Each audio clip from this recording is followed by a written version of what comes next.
بسم اللہ الرحمن الرحیم۔ السلام علیکم۔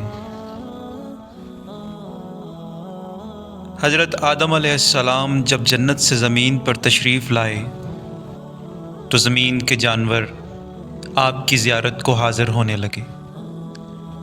حضرت آدم علیہ السلام ہر جانور کے لیے اس کے لائق دعا فرماتے۔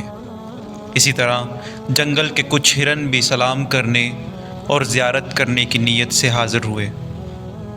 آپ نے اپنا ہاتھ مبارک ان کی پشتوں پر پھیرا اور ان کے لیے دعا فرمائی تو ان میں نافع مشک پیدا ہو گئی۔ وہ ہرن جب یہ خوشبو کا تحفہ لے کر اپنی قوم میں واپس آئے تو ہرنوں کے دوسرے گروہ نے پوچھا کہ یہ خوشبو تم کہاں سے لے کے آئے ہو؟ وہ بولے، اللہ کا پیغمبر آدم علیہ السلام جنت سے زمین پر تشریف لایا ہے، ہم ان کی زیارت کے لیے حاضر ہوئے تھے تو انہوں نے رحمت برا اپنا ہاتھ ہماری پشتوں پر پھیرا تو یہ خوشبو پیدا ہو گئی۔ ہرنوں کا وہ دوسرا گروہ بولا، تو پھر ہم بھی جاتے ہیں۔ چنانچہ وہ بھی گئے۔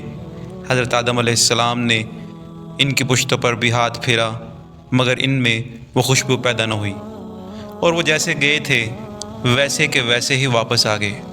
واپس آ کر وہ متعجب ہو کر بولے کہ یہ کیا بات ہے، تم گئے تو خوشبو مل گئی اور ہم گئے تو کچھ نہ ملا۔ پہلے گروہ نے جواب دیا، اس کی وجہ یہ ہے کہ ہم گئے تھے صرف زیارت کی نیت سے، تمہاری نیت درست نہ تھی۔ پیارے دوستو، اللہ والوں کے پاس نیک نیت سے حاضر ہونے میں بہت کچھ ملتا ہے، اور اگر کسی بدبخت کو کچھ نہ ملے تو اس کی اپنی نیت کا قصور ہے۔ اللہ والوں کی دین و عطا کا کوئی قصور نہیں ہوتا۔